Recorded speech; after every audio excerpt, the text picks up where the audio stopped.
नमस्कार। कैसे आप सभी लोग? उम्मीद है कि बढ़िया होंगे।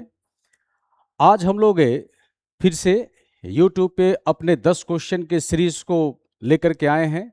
जैसा कि हम लोगों ने अभी हाल ही में जैसे देखा है कि हर दिन हम लोगों ने प्रयास किया है कि ज़्यादा नहीं, सिर्फ़ 10 क्वेश्चन्स का एक सीरीज़ हम लोग लेकर के आएँगे प्रत्येक दिन। कोशिश हमारी ऐसी होगी और इस सीरीज़ का हम लोगों ने नाम दिया है कांसेप्ट थ्रू क्वेश्चन। इसका आज ये 12वां सीरीज़ है और इसमें हम लोगों ने ये प्रयास किया है कि छोटे से सेशंस में क्वेश्चंस को साथ-साथ में हम लोग डिस्कशन भी करते चलें, ताकि जो भी जैसे एस्पेक्ट्स या जो भी क्वेश्चंस को हम लोग लेकर के चल रहे हैं, उस क्वेश्चंस का केवल हमें आंसर पता नहीं हो, बल्कि हम उसके डायमेंशंस को यानी कि उसके अगर और कुछ इस पर इंफॉर्मेशंस हैं, या फिर हम लोग कह सकते हैं कि आखिर हम लोगों ने इसे सही क्यों माना है, कौन-सा ऑप्शन इसका सही है। अगर ऐसा हम लोग मान के चल रहे हैं, तो आखिर उसके पीछे कारण हमारा क्या है? तो इसी साथ में हम लोग अपने सीरीज़ को चला रहे हैं और इसको हम लोग आज आगे बढ़ाएँगे। आज हम लोग जैसा कि अभी हम लोग वीडियो में आप देख रहे होंगे, इसके पहले की वीडियो में आपने देखा होगा कि हम लोग शुरुआत कहाँ से कर रहे हैं, तो हम लोगों ने शुरुआत किया है भारत के पर्वतीय क्षेत्र में यानी उत्तर पर्वतीय प्रदेश से। उत्तर पर्वतीय प्रदेश के बाद हम लोगों ने मैदानी भाग के बाद अब हम लोग पठार यानी कि इंडियन प्लेट्यू रीजन से हम लोग कुछ क्वेश्चंस को डिस्कस कर रहे हैं और हम लोग का प्रयास ये है कि इसी तरह से जितने भी भारत के फिजियोग्राफिक रीजन्स हैं उससे रिलेटेड जो भी महत्वपूर्ण प्रश्न हो सकते हैं उनको हम लोग क्वेश्चंस के रूप में यहाँ पर डिस्कशन करने का काम करेंगे। तो आइए ज़्यादा समय न गंवाते हुए पहले प्रश्न की तरफ हम लोग देखते हैं। आज का जो हम लोग का सीरीज है, इसका संबंध है भारत के पठारी प्रदेश और भारत के पठारी प्रदेश में आज विशेष करके हम लोग चर्चा करेंगे छोटानागपुर के पठार से संबंधित। ठीक है। और यहां पर देखो पहला प्रश्न यहां पर कह रहा है कि consider the following statements about the Chotanagpur plateau. ठीक है। छोटानागपुर पठार के बारे में निम्नलिखित कथनों पर विचार करें। क्लियर है। और पहला पॉइंट यहां पर कह रहा है it is mainly composed of pre Cambrian rocks. ठीक है। ये प्री कैम्ब्रियन चट्टानों या प्री कैम्ब्रियन शैलों से ये मिल करके बना हुआ है। यह स्टेटमेंट सही है कि गलत है? So this statement is totally correct. यानी कि ये जो स्टेटमेंट है ये एकदम ही सही है। क्लियर है। क्योंकि जब हम लोग झारखंड के पठार के बारे में बात करते हैं तो ये हमारे प्रायद्वीपीय पठार का ही तो भाग है और हम लोग को ये जानना चाहिए कि भारतीय जो हम लोग शैल क्षेत्र के बारे में चर्चा करते हैं, इंडियन रॉक्स के बारे में जब हम लोग चर्चा करते हैं, तो हमारा जो प्रायद्वीपीय खंड है जिसको कि हम लोग पेनिनसुलर प्लेट्यू रीजन्स के नाम से जानते हैं, यह भाग भारतीय रॉक सिस्टम में सबसे प्राचीन भाग के रूप में जाना जाता है। यानी ये सबसे ओल्डेस्ट सिस्टम के रूप में, ओल्डेस्ट रॉक्स के रूप में यह विस्तारित है। क्लियर है। और यहां पर अगर हम लोग देखें तो यह प्री कैम्ब्रियन शैलों से यह मिलकर के बना हुआ है। ठीक है। तो यह स्टेटमेंट हमारा सही है। It represent the north eastern extension of the peninsular plateau. देखो यहां पर जो बात अभी हम कह रहे थे उसी बात को यहां पर आगे में कह रहा है कि यह प्रायद्वीपीय पठार के उत्तर पूर्वी विस्तार को बताता है या इसी का ही यह विस्तारित भाग माना जाता है। ठीक है। तो यह भी स्टेटमेंट इसका सही है। आइए अगला हम लोग देखते हैं। यहां पर कह रहा है it is largely formed by the volcanic basaltic lava flow. यह बासाल्टिक लावा से बना हुआ है। क्लियर है। तो जब यह बासाल्टिक लावा से बना हुआ कहता है तो यह स्टेटमेंट गलत हो जाते हैं। क्लियर है। क्योंकि बासाल्टिक अगर रॉक सिस्टम की अगर हम लोग बात करते हैं तो ये हमारा डेक्कन ट्रैप का रीजन्स आता है। यानी पेनिनसुलर प्लेट्यू में जब हम लोग डेक्कन रीजन्स की बात करते हैं जिसे डेक्कन के ट्रैप के रूप में भी हम लोग कहते हैं, तो यहां पर बासाल्टिक रॉक सिस्टम मिलता है। और हमें याद रखना है कि यह जो बासाल्टिक रॉक सिस्टम है यह छोटा नागपुर के प्लेट्यू रीजन्स में नहीं मिलता है। इस वजह से यह स्टेटमेंट हो जाएगा हमारा गलत।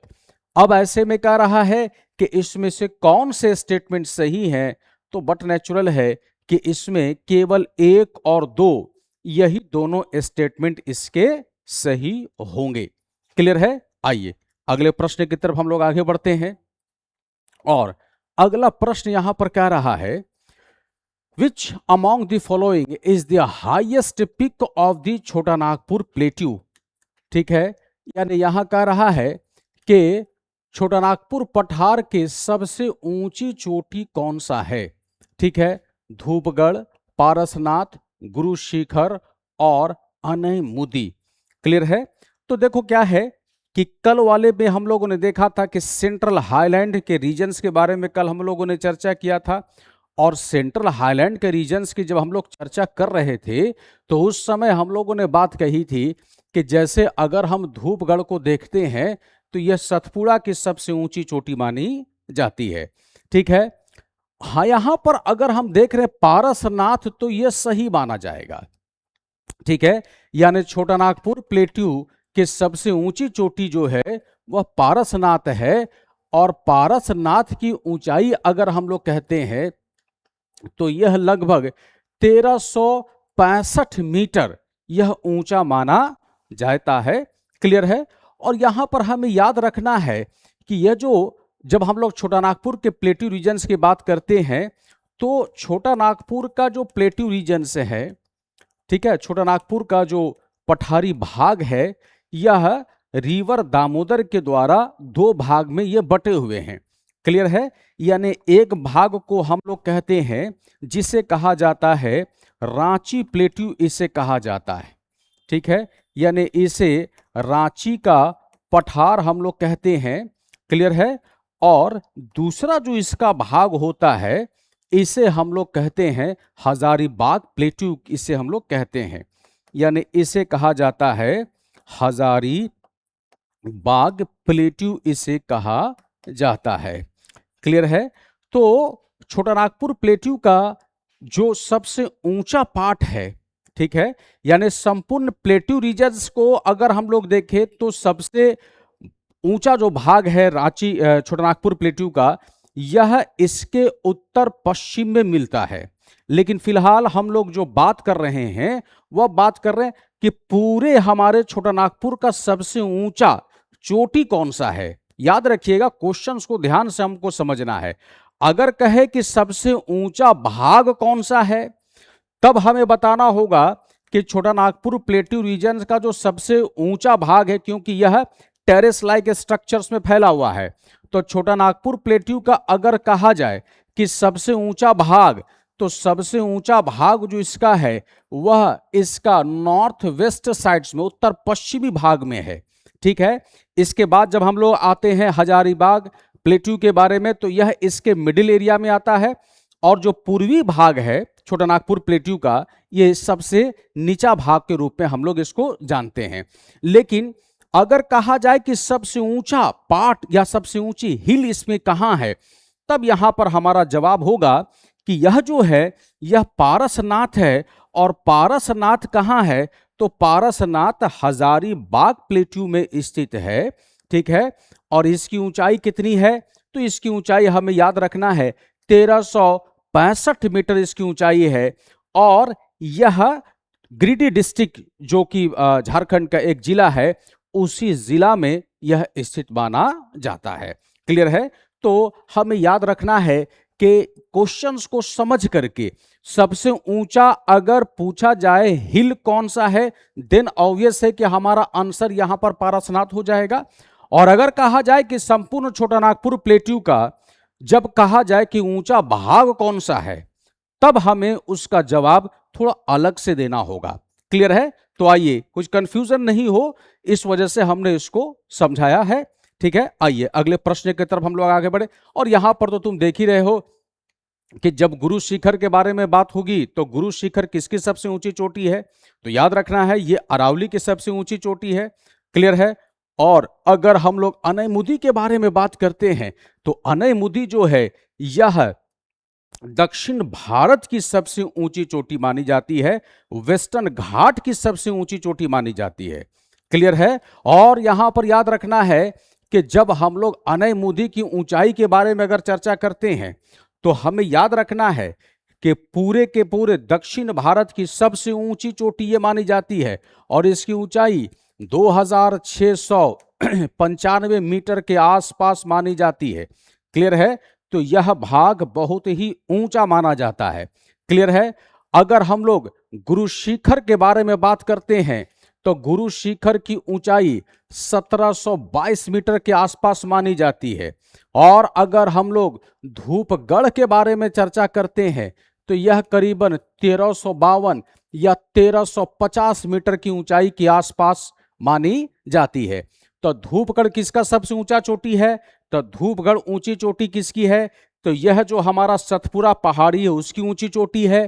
पारसनाथ तो हमारा जो छोटा नागपुर का जो पठारी भाग है उसकी सबसे ऊंची चोटी है। गुरु शिखर जो हमारा अरावली है उसकी सबसे ऊंची चोटी है। और यहां पर अगर याद रखने की बात है कि लोकेशंस भी तुम लोग याद रख सकते हो कि जब हम लोग धूपगढ़ को देख रहे हैं तो यह मध्य प्रदेश में है। पारसनाथ झारखंड की बात हो रही है तो फिर हम लोग झारखंड के पठार पढ़ ही रहे हैं। गुरु शिखर राजस्थान में है, माउंट आबू के ऊपर में यह सबसे ऊंची चोटी है।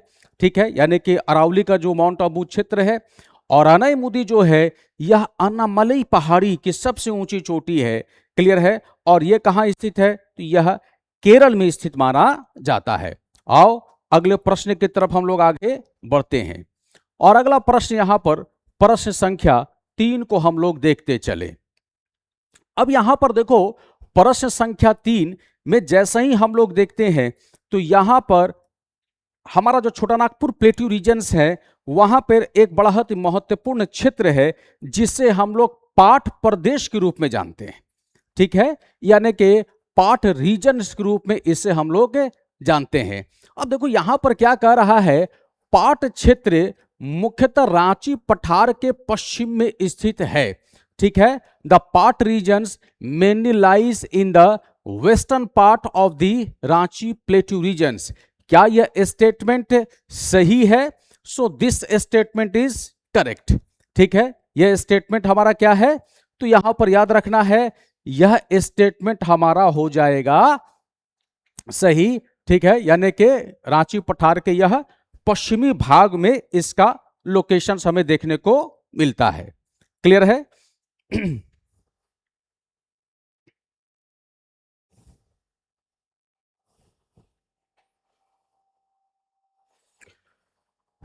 तो यह कहां पर मिलता है? तो यह पश्चिमी क्षेत्र में देखने को मिलता है। चलिए ये ठीक है। यह लैटराइट और बॉक्साइट के भंडारों की उपस्थिति के लिए जाना जाता है। यह लैटराइट और बॉक्साइट के भंडारों के लिए जाना जाता है। यह भी स्टेटमेंट ठीक है। ठीक है, थोड़ा सा अगर हम लोग बात करें कि पार्ट रीजन्स के बारे में, तो जो पार्ट रीजन्स होता है यह मुख्यतः पठारी भाग के वह ऊपरी भाग हैं जो कि मुख्यतः अगर ये कहा जाए कि एक सपाट धरातल के जैसा क्षेत्र के रूप में यह जाना जाता है। और यह भाग जो है यह अत्यधिक वर्षा के क्षेत्र के रूप में भी यह जाना जाता है। क्लियर है। तो यहां पर है कि लैटराइट और बॉक्साइट्स के भंडारों के लिए की उपस्थिति के लिए जाना जाता है। यह स्टेटमेंट भी सही है। यहां आसपास के पठारी क्षेत्रों की तुलना में कम वर्षा होती है। अभी जैसा मैंने बताया कि यहां सबसे अधिक वर्षा होती है। और सबसे अधिक वर्षा भी किस प्रकार की होती है? ओरोग्राफिक यानी पर्वतीय वर्षा यहां पर होती है। नेतरहाट का नाम आपने सुना होगा। ये जो नेतरहाट का भाग है यह इसी पाठ प्रदेश के ही भाग के रूप में आता है। लोहरदग्गा की यदि हम लोग बात करते हैं, लातेहार की यदि हम लोग बात करते हैं, क्लियर है, ये सभी पाठ प्रदेश के रूप में भी जाना जाता है। तो जो हमारा नेतरहाट का एरिया है ये अपने सबसे अधिक वर्षा के लिए भी यह क्षेत्र जाना जाता है। और यहां पर मुख्यतः जो वर्षा होती है वो वर्षा कैसी होती है? तो याद रखना है यह जो वर्षा होती है यह पर्वतीय वर्षा होता है। अब ऐसे में यह स्टेटमेंट तो गलत हो गया। तो कह रहा है कि कौन सा कथन इसमें सही है। तो ऑब्वियस है कि यहां पर जो कथन सही होगा वह केवल एक और दो कथन सही है, तीसरा कथन जो है वह गलत है। ठीक है, आओ अगले प्रश्न की तरफ हम लोग आगे बढ़े। और अगला प्रश्न यहां पर प्रश्न संख्या 4 कह रहा है। ठीक है, तो यह प्रश्न संख्या 4 क्या हम लोगों से कह रहा है, तो आइए यहां पर हम लोग देखते हैं। ठीक है, अब यहां पर अगर देखा जाए तो यह कह रहा है छोटा Nagpur consist of series of stepped plateau.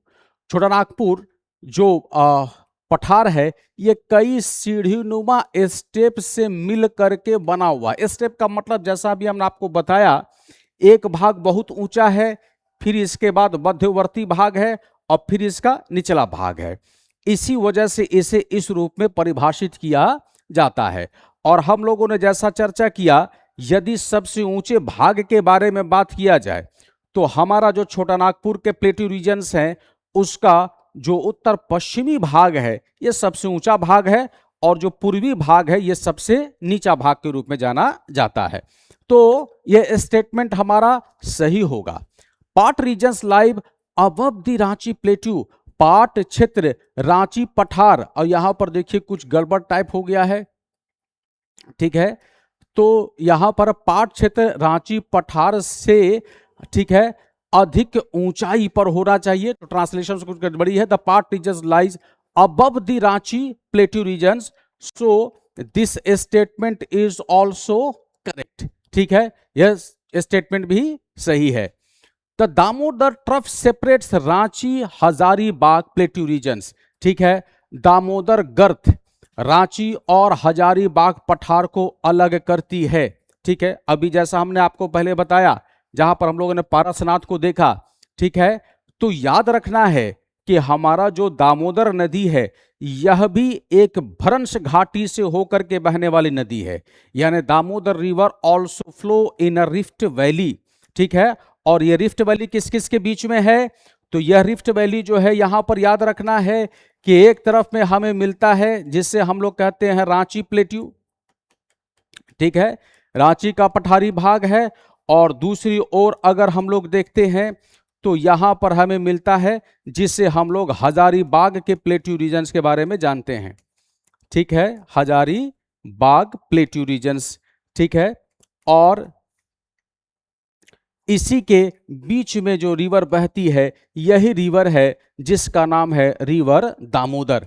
ठीक है, तो यह दामोदर नदी जो है यह इन्हीं दोनों के बीच में यह बहती है। दामोदर गर्त, दामोदर ट्रफ रांची और हजारीबाग पठारों को अलग करता है। So this statement also correct. तो ऐसे में यह कह रहा है कौन सा कथन सही है।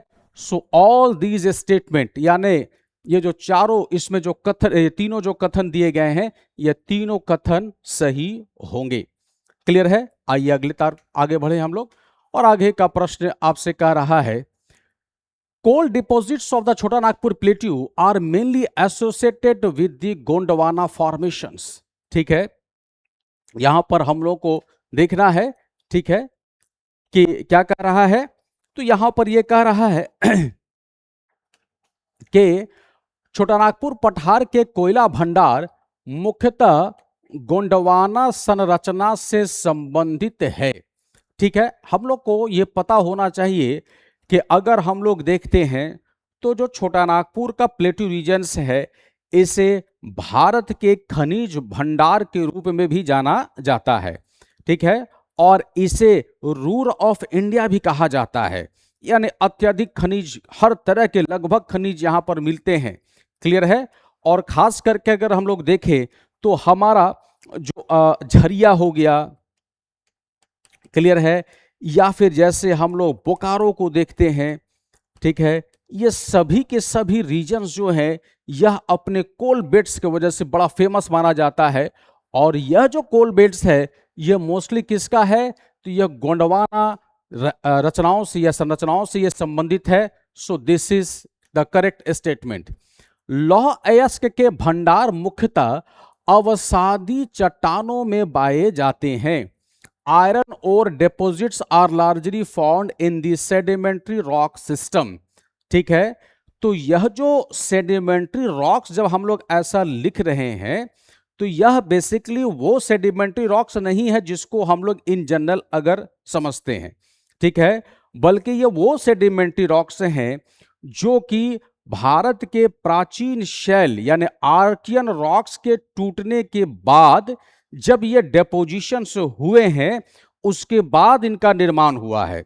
तो अत्यधिक दबाव की वजह से इनके शिराओं में हमें देखने को मिलता है आयरन ओर, ठीक है। तो अब यहां पर ये सेडिमेंट्री रॉक्स का मतलब है वो सेडिमेंट्री रॉक्स नहीं समझिएगा जो जनरल हम लोग पढ़ते हैं अवसादी शैल। आर्कियन रॉक्स सबसे प्राचीन है, इसके बाद धारवाड़ हम लोग देखते हैं, फिर कुडप्पा हम लोग देखते हैं, ठीक है, फिर हम लोग विंध्य देखते हैं। तो ऐसे में जितने भी रॉक्स बने हैं वो आर्कियन रॉक्स के वेदरिंग के बाद ये रॉक का निर्माण हुआ है।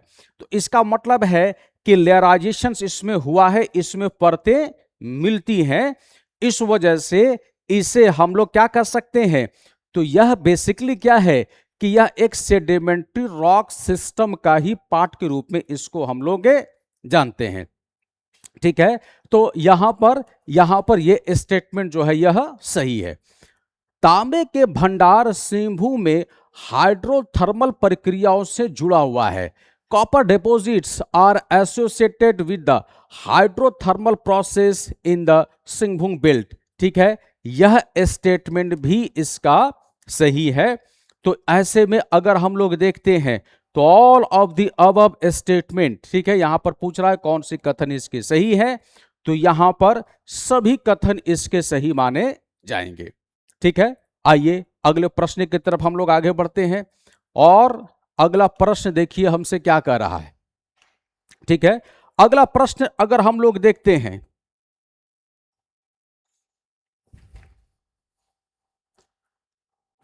अगला प्रश्न अगर हम लोग देखें तो यहां पर देखिए कह रहा है कंसीडर द फॉलोइंग स्टेटमेंट्स, ठीक है। पहला कह रहा है Damodar valley is most important coal bearing region, ठीक है।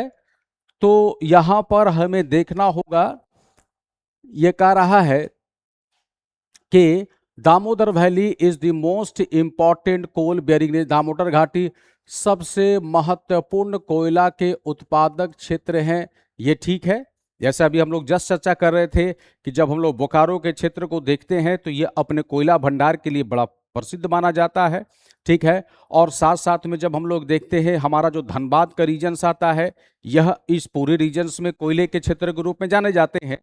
तो यह पूरे रीजन्स जो है वो Damodar valley is the most important coal bearing regions, so this statement is correct.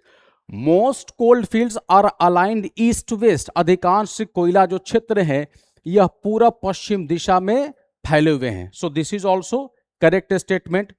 Coal in this region is mainly lignite in nature, इस क्षेत्र का कोयला लिग्नाइट प्रकार का है, तो यह स्टेटमेंट हो जाता है गलत, क्योंकि कोयला को अगर हम लोग देखते हैं तो यह पीट, लिग्नाइट, बिटुमिनस और एंथ्रासाइट, ठीक है, इस प्रकार के कोयले में जाने जाते हैं। तो coal in this region is mainly lignite कोयला अगर हम लोग देखते हैं तो याद रखना है कि यह तमिलनाडु के जो नेवेली लिग्नाइट भंडार है, ठीक है, यानी कि अगर हम लोग बात करते हैं तमिलनाडु का, तो तमिलनाडु के जो नेवेली जो लिग्नाइट्स रीजन्स हैं यह अपने लिग्नाइट कोयला के लिए जाना जाता है।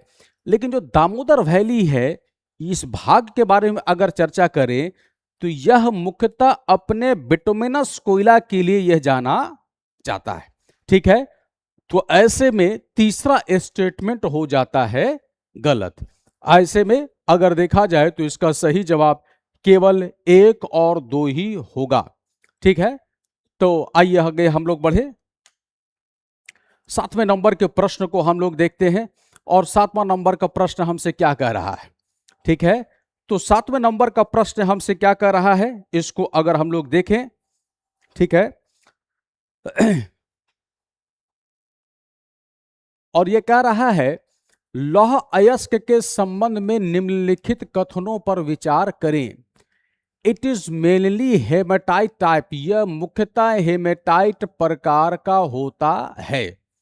ठीक है, अगर हम लोग इन जनरल अगर हम लोग बात करें, ठीक है, कि जो हमारा आयरन ओर है, ठीक है, तो ये हेमेटाइट है, या फिर जैसे हम लोग देखते हैं लिमोनाइट से है, या फिर जैसे देखते हैं साडेराइट है। ठीक है, ये अलग अलग इसके ओर के रूप में ये जाना जाता है। तो यह मुख्यतः हेमेटाइट प्रकार का है। ठीक है, यह स्टेटमेंट जो है यह सही माना जाएगा। ठीक है, यह बैंडेड आयरन फॉर्मेशन से संबंधित होता है। ठीक है, it is associated with the banded iron formation, जिसको BIF के नाम से भी जाना जाता है। जैसे अभी हम लोग जस्ट एक प्रश्न में देख रहे थे कि यह सेडिमेंट्री रॉक सिस्टम में मिलता है। तो यह सेडिमेंट्री रॉक सिस्टम में, जैसा मैंने आपको बताया कि सेडिमेंट्री रॉक सिस्टम का मतलब यहां पर यह हुआ कि यह सेडिमेंट्री रॉक्स अत्यधिक प्राचीन सेडिमेंट्री रॉक्स है, और यह प्राचीन जो प्राथमिक शैल हैं उन शैलों के टूटने के उपरांत इनका निर्माण हुआ है, और फिर इसमें अत्यधिक लेयराइजेशन हुए हैं, और साथ साथ में अत्यधिक दबाव लिथिफिकेशन प्रोसेस के वजह से यह एक तरह से कहा जाए कि बहुत ही मजबूत शैल के रूप में कह सकते हो कि ये निर्मित हो गए हैं। देखने में यह एक ही जैसे शैल लगते हैं, परंतु यह मूल रूप से कहा जाता है कि यह एक तरह से हमारा सेडिमेंट्री रॉक्स है। तो इसमें क्या पाया जाता है, यह बैंडेड आयरन फॉर्मेशन से इसका संबंध है। इस वजह से यह स्टेटमेंट अगर हम लोग कहें तो यह स्टेटमेंट सही माना जाता है। इसके बाद कह रहा है ये मुख्यतः जलोढ़, तो देखो ये जलोढ़ मैदान से तो संबंधित नहीं होगा, क्योंकि हमें याद रखना है कि अधिकांश जो भारत में खनिज के क्षेत्र हैं इनका संबंध किससे है, तो इनका संबंध मोस्टली अगर देखा जाए तो जो हमारे प्लेट्यू रीजन से हैं उन्हीं से इनका संबंधित है। अधिकांश जो खनिज मिलते हैं वो इन्हीं क्षेत्रों में पाए जाते हैं। तो जलोढ़ से इनका कोई लेना देना सच नहीं है। तो ऐसे में अगर हम लोग बात करते हैं कि प्रश्न संख्या 7 का सही जवाब फिर क्या होगा, तो केवल 1 और 2 ही इसका सही उत्तर होगा। क्लियर है? आइए आगे की तरफ हम लोग बढ़ें और अगला प्रश्न देखिए यहां पर क्या कह रहा है। अगला प्रश्न कह रहा है consider the following statement which of the above are found in छोटा नागपुर प्लेट्यू रीजन्स। ठीक है, यानी इनमें से कौन हमारे छोटा नागपुर के प्लेट्यू रीजन्स में मिलता है। ठीक है, तो अगर इसको हम लोग देखते हैं, ठीक है, यूरेनियम, तो यूरेनियम तो मिलता ही है छोटा नागपुर के प्लेट्यू रीजन्स में। क्लियर है? काइनाइट्स ये भी मिलता है। इसके अलावा अगर हम लोग कहते हैं एपेटाइट यह भी मिल रहा है। लेकिन जैसे ही हम लोग बात करते हैं जिप्सम के बारे में, तो जिप्सम यहां पर नहीं मिलता है। मूलतः अगर कहें तो जिप्सम जो है यह गुजरात और राजस्थान के रीजन्स में ये ज्यादा मिलते हैं। तो इस वजह से चौथे को छोड़ दिया जाए तो ये सभी के सभी झारखंड के जो हमारे खनिज क्षेत्र हैं वहां पर यह मिलते हैं। तब ऐसे में हमारा स्टेटमेंट ए जो होगा यह स्टेटमेंट हमारा सही हो जाएगा। क्लियर है? आइए अगले प्रश्न की तरफ हम लोग आगे बढ़ते हैं और अगला प्रश्न क्या कह रहा है, आइए देखते हैं प्रश्न संख्या 9। और प्रश्न संख्या 9 क्या कह रहा है, तो इसको हम लोग देखते हैं। क्लियर है? और यह हमसे कह रहा है कि झरिया कोलफील्ड और बोकारो कोलफील्ड जैसे कोयले क्षेत्र के संबंध में निम्नलिखित कथनों पर विचार करें। Consider the following statement regarding the coalfield such as Jharia and Bokaro. यह कोल क्षेत्र भर्ष गर्तों यानी फॉल्टेड ट्रफ में पाए जाते हैं जो रिफ्ट जैसे बेसिन के समान हैं। ठीक है, तो यह बात सही है। ठीक है, These coal fields occurs in a faulted troughs resembling rift-like basins, ठीक है, half graben structures, यह सही है। क्लियर है। दूसरा, यह बेसिन संरचनात्मक रूप से नियंत्रित होते हैं और समानता पूर्व पश्चिम दिशा में यह फैले हुए हैं। ठीक है, अभी जस्ट एक स्टेटमेंट पे हम लोगों ने देखा था, यह भी स्टेटमेंट इसका जो है वह सही है। इसके बाद कह रहा है कोयला धारक संरचनाओं मुख्यतः गोंडवाना सुपर ग्रुप से संबंधित है। ठीक है, तो जैसा हम लोगों ने कहा कि कोयले के भंडार मुख्यतः किनसे है, तो यह हम लोग लिखते हैं कि गोंडवाना जो शैल समूह भारत में मिलता है, उन्हीं भागों में हमें कोयला का बड़ा क्षेत्र भी हमें देखने को मिलता है। ठीक है, तब यह भी स्टेटमेंट हमारा सही हो जाता है। ऐसे में कह रहा है कि कौन सा स्टेटमेंट ये सही है, तो पहला भी सही है, दूसरा भी सही है। तो इस तरह से अगर हम लोग देखें तो डी का मतलब यह हुआ, यह सभी स्टेटमेंट जो है यह सही है। ठीक है, आइए अगला प्रश्न की तरफ हम लोग बढ़ते हैं। प्रश्न संख्या 10 को हम लोग देखें, ये असर्शन और रीजन से रिलेटेड है और ये क्या कह रहा है, आइए देखते हैं। झारखंड के पाट क्षेत्र में बॉक्साइट के भंडार समानता पाए जाते हैं। ठीक है, यह स्टेटमेंट सही है। ठीक है, पाट क्षेत्र में बॉक्साइट के क्षेत्र पाए जाते हैं। ठीक है, यह स्टेटमेंट हमारा सही है। दूसरा कह रहा है bauxite formation is associated with the intense laterisations under the tropical conditions. Yes, अत्यधिक बारिश होगी, अत्यधिक वर्षा होगा तो ऑब्वियस है कि जो सॉल्युबल जो कह सकते हो कि मटेरियल्स होते हैं, खास करके सिलिका, ये ऑलमोस्ट इससे क्या होता है, वॉश आउट हो जाते हैं, ये इससे समाप्त हो जाते हैं और इस प्रोसेस में लेटराइजेशंस होता है। तो अगर हम लोग देखते हैं तो बॉक्साइट का निर्माण उष्णकटिबंधीय परिस्थितियों में तीव्र लेटराइजेशन से संबंधित है। सो यह भी हमारा सही स्टेटमेंट माना जाएगा। ठीक है, तो ऐसे में अगर हम लोग देखें तो कह रहा है कि ए और आर दोनों सही है और आर ए की सही व्याख्या करता है। ठीक है, तो इस तरह से यह स्टेटमेंट जो है वह सही है। क्लियर है। और हम लोगों ने जैसा भी प्रश्न में देखा भी कि जो पाट क्षेत्र है उस क्षेत्र में अत्यधिक वर्षा होता है। ठीक है, और जब अत्यधिक वर्षा होगा तो वहां पर कैसे सॉइल मिलेंगे, तो ये हम लोग सभी लोग सॉइल में पढ़ते भी हैं कि ऐसे जगह पर हमें लैटराइट सॉइल्स मिलते हैं। क्लियर है। तो ऐसे आज हम लोगों ने 10 प्रश्नों को डिस्कस किया है। ठीक है, ऐसे ही प्रश्नों का एक सीरीज लगातार चलता रहेगा। हर बार हम लोग 10-10 क्वेश्चंस को लाएंगे, उस पर एक डिस्कशन होगा।